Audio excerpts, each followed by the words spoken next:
ETV YouTube channels లో మీ వ్యాపార ప్రకటనల కోసం ఈ నంబర్కి కాల్ చేయండి.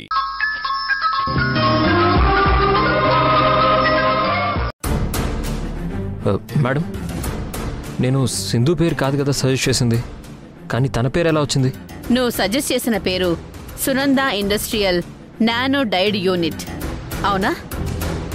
అవును, అదే. అది అబ్రివేషన్తో కలిపితే సింధు అనే కదా వచ్చేది. అందుకే షార్ట్ కట్లో సింధు అని పెట్టాను.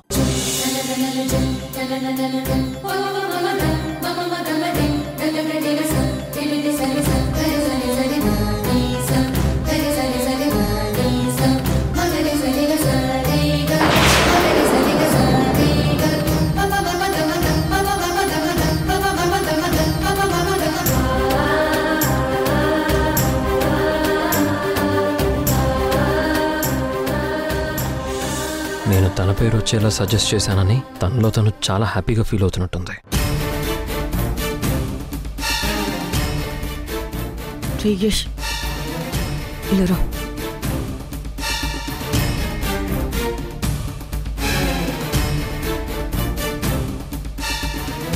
ఏంటమ్మా? ఏరా, ఎందుకు ఇలా చేస్తున్నావు? అసలు నీకు మతుండే చేస్తున్నావా? అసలు ఇప్పుడు ఏమైందమ్మా? అదేంట్రా, ఆ సింధు పేరు వచ్చేలా ఎందుకు పెట్టావు? నువ్వు కూడా అదే పట్టుకున్నావా? పట్టుకోవడం కాదురా, అసలు తట్టుకోలేకపోతున్నాను. నేను కూడా సింధు పేరు అలా వస్తుందని అనుకోలేదమ్మా. సరిగ్గా ప్రాజెక్ట్కి సరిపోయే పేరు నేను సజెస్ట్ చేశాను, కానీ అది అబ్రివేషన్తో కలిపి అలా తయారైంది.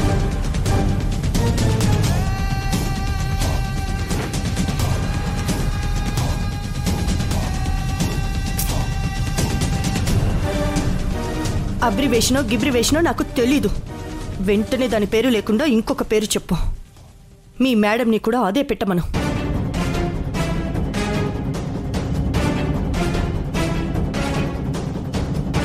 ఇప్పుడు కుదరదమ్మా, ఫైనల్ చేసేశారు. చీఫ్ గెస్ట్ కూడా ఇనాగ్రేట్ చేసేశారు. మార్చడం నా వల్ల కాదు. ప్లీజ్ అమ్మా, అర్థం చేసుకో. సింధు పేరు అనుకోకుండా వచ్చిందమ్మా.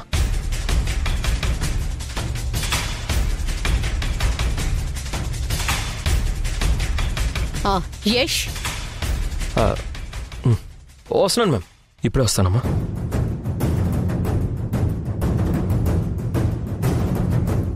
చెప్పండి మేడం. ప్రాజెక్ట్కి మంచి పేరు సజెస్ట్ చేసినందుకు నేను చాలా హ్యాపీగా ఫీల్ అవుతున్నాను.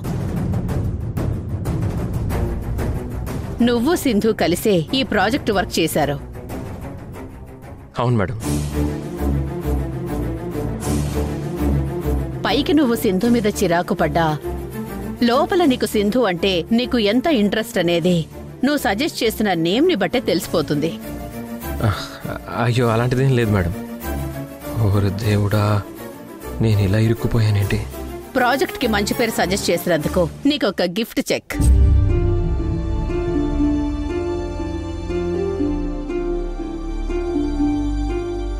ఒకసారి చెక్ బుక్ తీసుకురా.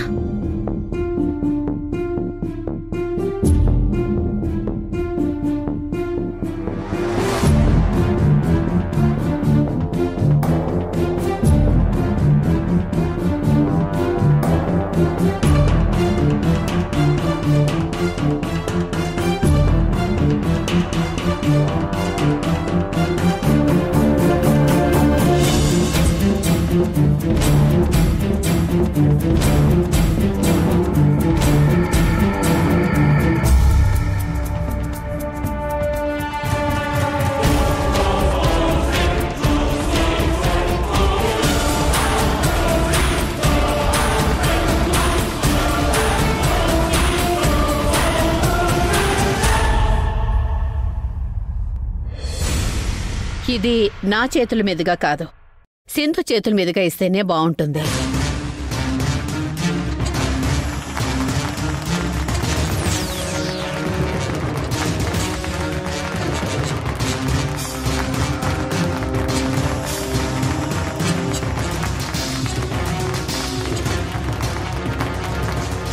సింధు, ఇలా రా. మేడం, రమ్మన్నానా? అది కాదు madam. Come.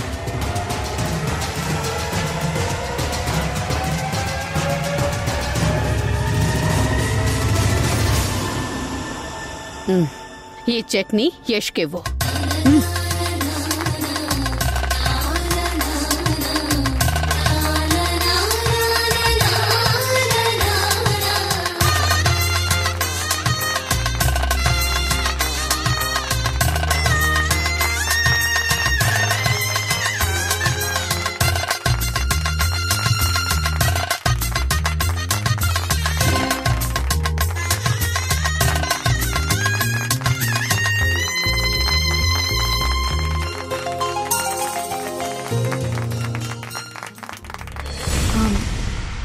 Thanks Yash.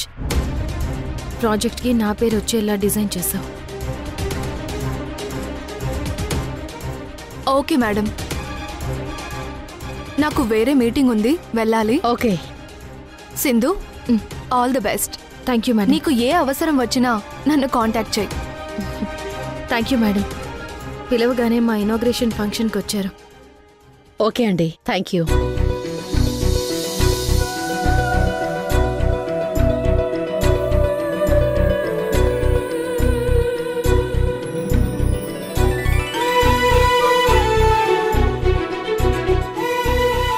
Sindhu, congrats. దేనికండి? నీ వల్ల మన కంపెనీకి నేషనల్ లెవెల్లో మంచి పేరు వచ్చింది.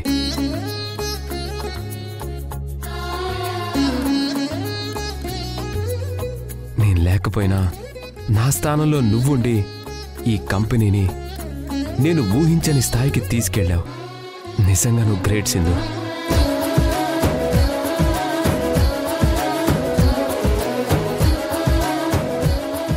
నిన్నందరూ అప్రిషియేట్ చేస్తుంటే నాకెంత సంతోషంగా ఉందో తెలుసా?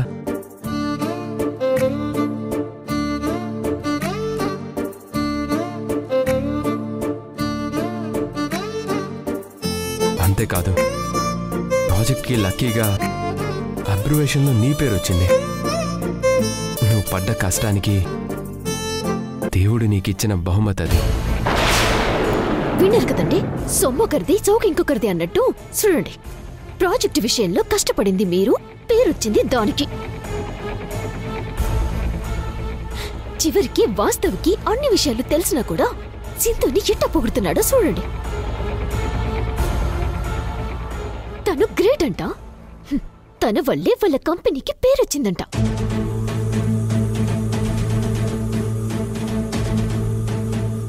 వాస్తవ్ హాస్పిటల్లో పడి ఉంటే అతని ట్రీట్మెంట్కి అయ్యే మొత్తం ఖర్చంతా మీరొక్కరే చూశారు కదా.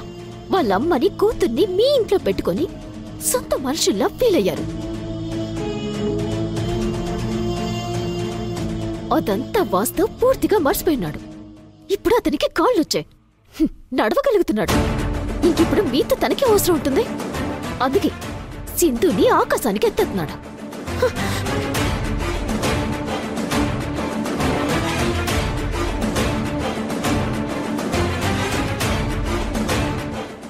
వాట్సో,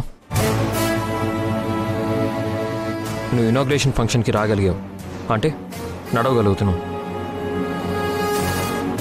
సో ఇంక ఇమీడియట్గా నీ కంపెనీని నువ్వే చూసుకో. నీ ఫ్యామిలీని నీ ఇంటికి తీసుకెళ్ళి వీలైనంత త్వరగా మా ఇంట్లో నుంచి మీ మనుషులు లేకుండా చూడు.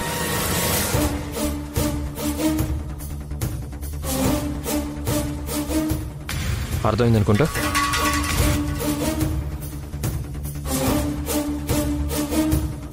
అలాగే యష్, నీకు ఇబ్బంది కలగకుండా చూస్తాను.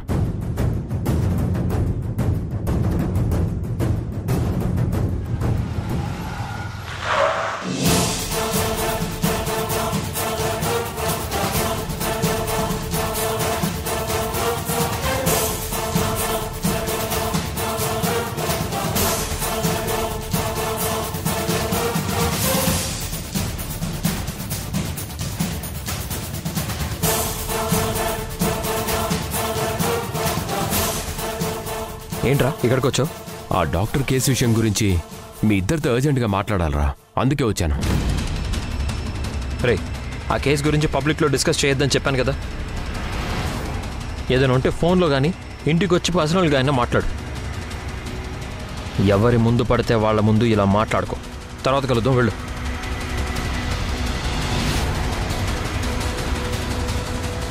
ఏమైంది యష్కి? ఎందుకు ఇలా బిహేవ్ చేస్తున్నాడు? వాడి ఇంట్రెస్ట్తోనే కదా ఈ కేసు గురించి ఎంక్వైరీ చేస్తున్నాను. తనకేం సంబంధం లేనట్టుగా అలా అనేసి వెళ్ళిపోతాడేంటి? ఫంక్షన్లో చిన్న ప్రాబ్లం, అందుకే ఫ్రస్ట్రేషన్లో ఉన్నాడు.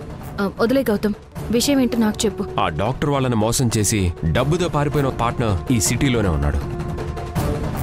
నిజమా? అవును.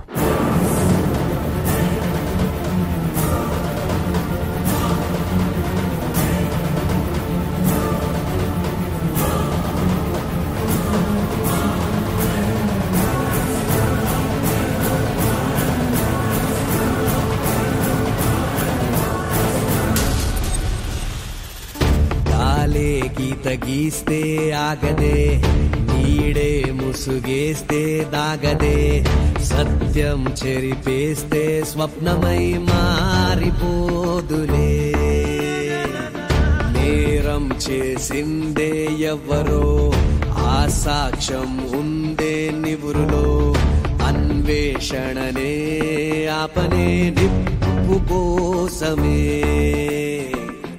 అన్ని దారులు జల్లడేయనా, నింగి నేలలన్నీ పొంచి చూడనా, ఆకురాలినా చప్పుడయ్యినా, శత్రువున్న జాడ గుర్తు పట్టనా, చీకటేవో ఉచ్చులాగా మారే, వేకువేయే దిక్కులోన దాగే, ఎదురయ్యే ఈ ప్రశ్నలెన్నో నేడే ఛేదిస్తా కమ్మినా చిక్కులన్నీ.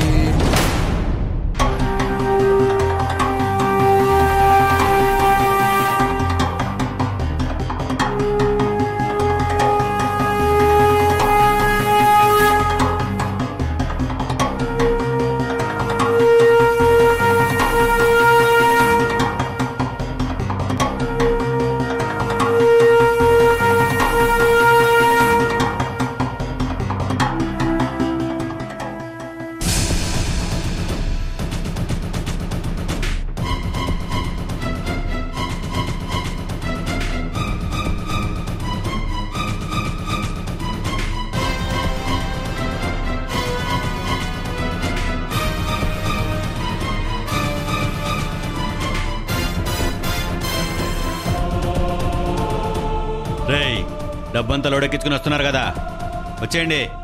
ఓకే, నేను వస్తున్నాను, జాగ్రత్త.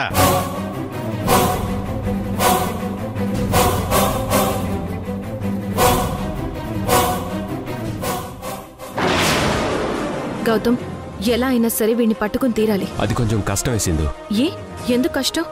ఎందుకంటే ఆ పార్ట్నర్ గాడు చాలా తెలివిగా మూవ్ అవుతున్నాడు. ఎప్పటికప్పుడు వాడి గెటప్స్ ఉండే ప్లేస్లు మార్చేస్తున్నాడు. ఆలోచన చేస్తే అవకాశం దొరకపోదు గౌతమ్. వాడు తెలివిగా మూవ్ అయితే మనము అంతే తెలివిగా మూవ్ అయ్యి వాడికి చెక్ పెట్టాలి. అఫీషియల్ గా సెర్చ్ చేయడానికి సరైన ప్రూఫ్ దొరకలేసింది. ప్రయత్నం చేస్తే దొరుకుతాయి. ఎంత పెద్ద నేరస్తుడైనా ఒక చిన్న పొరపాటు వల్ల దొరికిపోతాడు. మనమే వాడిని ట్రేస్ చేయాలి గౌతమ్. వీడు దొరికితే అటు ఆ డాక్టర్ వాళ్ళ ప్రాబ్లమ్స్, పిల్లల విషయంలో నా ప్రాబ్లం రెండూ ఒకేసారి క్లియర్ అయిపోతాయి. ఓకే సింధు, దీన్ని బ్రేక్ చేయడానికి ట్రై చేస్తున్నాను. బట్ నాకు ఒక డౌట్. ఏంటది? ఎందుకు యష్ ఈ కేసు గురించి నాతో చెప్పొద్దు, వాళ్ళని అరెస్ట్ చేయొద్దు అని అంటున్నాడు? అదే నాకు అర్థం కావట్లేదు.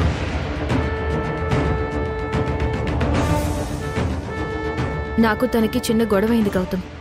అవునా? ఏ విషయంలో? ఒక్క విషయం అని ఏముంది, ప్రతి విషయంలోనూ గొడవే. డాక్టర్ వాళ్ళకి హెల్ప్ చేస్తానని తనే ముందుకొచ్చాడు. బట్ సడన్ గా యష్లో ఏదో చేంజ్. వాళ్ళమ్మతో కలిసిపోయాడు. పాపం ఆ డాక్టర్ వాళ్ళు యష్ని ఎంతో నమ్మారు.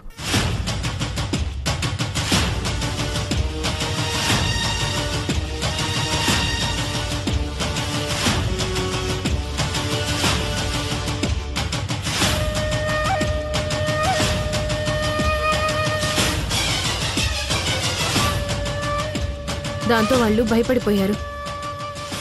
ఎందుకు ఇలా చేసావని నేను యష్ని నిలదీశాను.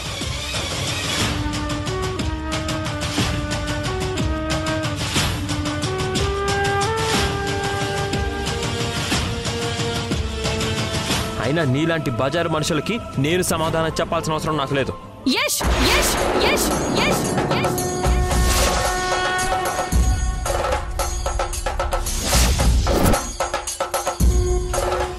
అందుకే ఈ కేసు గురించి నాతో చెప్పొద్దని నీతో అన్నాడు. అవునా? యష్ గురించి తెలిసిందేగా, ఒక మాట మీద నిలబడే వ్యక్తి కాదు. తను వాళ్ళ అమ్మ మాటలు నమ్మి ఎప్పుడూ అపార్థంలో తప్పులు చేస్తూనే ఉంటాడు. తెలుసుకుంటాడు ఏదో ఒకరోజు. గౌతమ్, యష్ ఏదో అన్నాడని నువ్వు మాత్రం నాకు హెల్ప్ చేయడం మానుకోవద్దు. ఆ డాక్టర్ వాళ్ళు చాలా ప్రమాదంలో ఉన్నారు. వాళ్ళని కాపాడాలి. వాళ్ళు సేఫ్ అయితేనే పిల్లలకి సంబంధించిన నిజం నాకు తెలుస్తుంది. ప్లీజ్ గౌతమ్. ఓకే సింధు, అలాగే చేస్తాను. Thank you Gautam.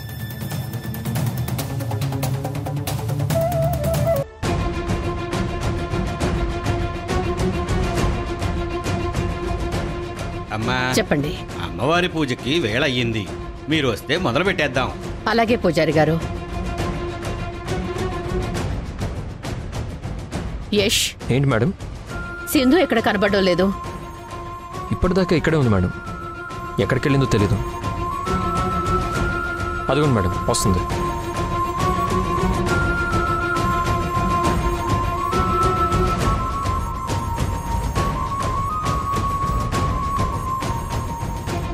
సింధు, చెప్పండి మేడం.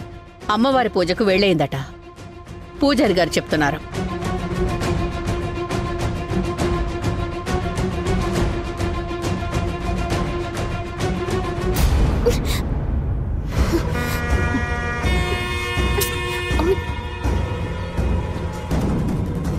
ఏం చేద్దాం అమ్మాయి?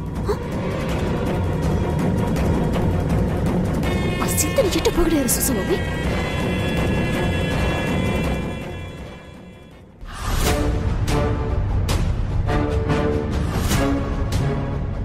మనం అనుకున్న కార్యక్రమం మొదలవబోతోంది. ఆ సింధు బ్రతుకు బద్దలయ్యే సమయం వచ్చింది. ఇప్పటిదాకా అందరూ తనని పొగుడుతున్నారని ఆనందంతో తెగ ఎగిరిపడుండది. ఇప్పుడు జరగబోయే అవమాన భారంతో కింద పడిపోతుంది.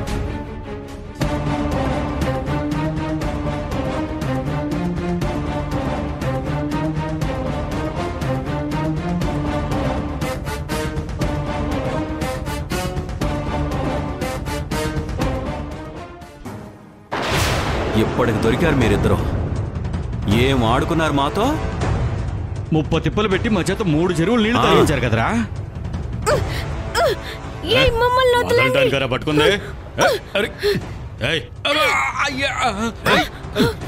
ఎక్కడికి పోతావురా? వదలండి, మమ్మల్ని వదలండి. మమ్మల్ని కొడితే మా నాన్నకి చెప్తాం. మా నాన్న వచ్చి మీ అందరినీ పచ్చడిగా కొట్టేస్తారు. ఏమనుకుంటున్నారో? నాన్నకు కాదు, అమ్మకి చెప్పండి. ఆ రోజు నువ్వు బస్తీలో కాపాడేవే అమ్మ, ఆ సింధుకు ఫోన్ చేయి. చెయ్యి.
నగల్ని అమ్మవారి పాదాల దగ్గర పెట్టండి.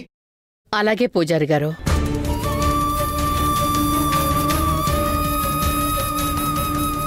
సునందకి అనుమానం మొదలయ్యింది. ఇవేంటి, నేనిచ్చిన నగలేనా? అదేంటి మేడం అట్ట అంటారు? మీరిచ్చిన నగలే కదా, సింధు ఇప్పుడు మీకు తెచ్చిచుండది. నాకెందుకో డౌట్ వస్తోంది.